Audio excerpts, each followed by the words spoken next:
Dusty. This is ICJ from Interrobang Entertainment, and I'm here with Dub Mobile from Interrobang Entertainment as well. And we were at E3 for a couple of days this week. It was fantastic. 2 new reveals as far as the systems are concerned. And we're going to talk about our impressions of E3 and the things we saw. Top 5, dead or alive. Cool, man. So what was your take? Well, I guess maybe really quickly before we get into that, what was your take on the new Xbox and the new PS4? I thought both systems were pretty solid. As far as the boosts were concerned, let me bring it back. Okay, so as far as Microsoft, I thought they had a better lineup of exclusive titles, but PlayStation 4 had a solid indie lineup, not so much first-party titles. And as far as their booths, Microsoft booth was a little sparse. They did. I get to play Killer Instinct, which was dope. Yeah. But PS4 had some really cool games that you could play, and a lot of indie games, which was awesome. So I think Sony's booth was a little better, but they both are competing well. I agree pretty much. Don't have much to add to that. Okay.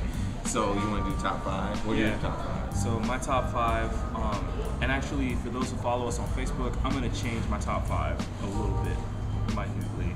So going from least favorite to my number 1 is first one is going to be Crimson Dragon, which if any of you guys have ever played Panzer Dragoon before, it's basically a spiritual successor to that. I think that looks pretty amazing. Second game I'm going to name is Castlevania 2, Lords of Shadow. The first one was really dope on 360 and PS3 last year, or a couple years ago, I think. Number 3, I'm gonna say this wasn't actually on the show floor, but they announced it at the conference, and that's Mirror's Edge 2. Oh yeah. I don't know if you guys have seen the trailer, but yeah, that looks really good. Number 2, I think I'm gonna say would be Bayonetta 2, just because I was a big fan of the OG one, and I guess the OG one was canceled, and Nintendo is now publishing it, so I'm happy that it's coming out. And then number 1, easily Killer Instinct. I played that more than anything there. That game is just really hype, and it's just fun. It's fun. It's a lot of fun. I got twizzled a little bit a bunch of times. I don't think I beat anyone in that game. I got destroyed, which made me mad. So my top 5 are, and I was gonna say any particular order. I'm trying to figure out which order. Metal Gear 5 looked amazing. The graphics, not too many of the next console stuff even kind of measured up to next gen, the whole criteria of what next gen is. That game looked amazing. Ninja Gaiden Yaiba? Zaiba, I think. Zaiba, yeah, right? Yaiba. Or Yaiba. There we go. I said Yiba. So Metal Gear, Ninja Gaiden, Yaiba. It looks awesome, and I love Ninja Gaiden. Hopefully it's really hardcore, because that's what I'm into. The zombie thing is cool. The cel-shaded graphics are dope. Then what do we have? Dead Rising 3, the announcement for that. Extremely excited about that. Capcom's booth was kind of suspect, but and they had a booth and they had a line, but no one was in the line. But the game looks cool, and I'm a big fan of that one. Was that 3? That's 3, I think. 3. Then I'm gonna have to agree with you with Bayonetta. That's number 2. Game looks ridiculously amazing. I saw the train level and then how everything exploded. You're jumping up, and it's co-op, which is even better. I don't know about how it's gonna work with the screen. I hope it's not just some tacked on thing for Wii U. It may be. The girl that was there did not explain it well. She didn't look like she cared.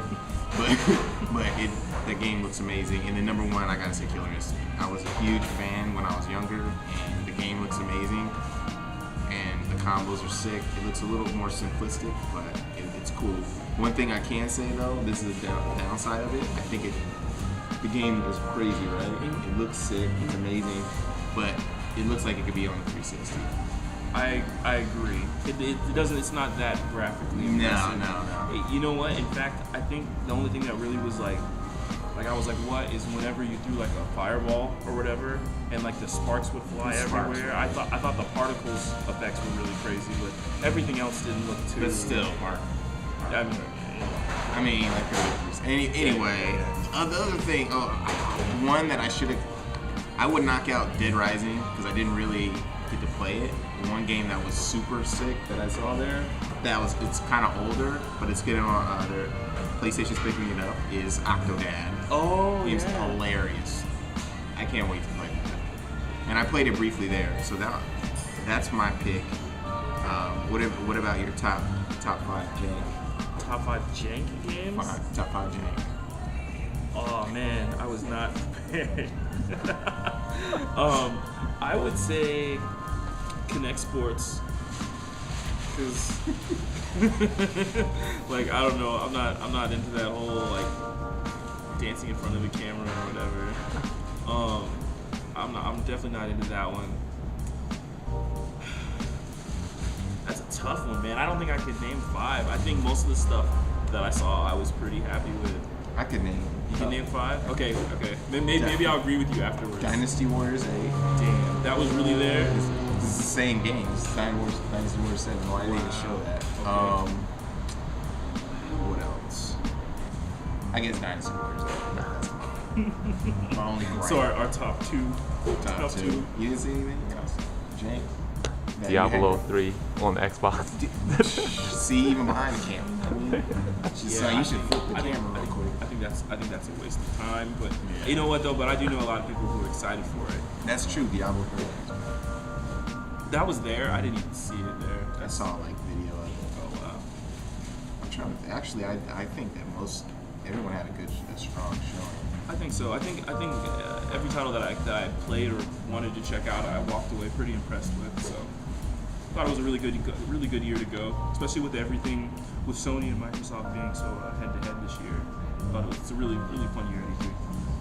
Word.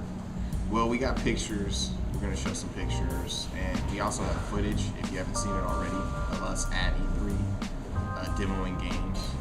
Alex was clowning a little bit. Pretty tough. But yeah.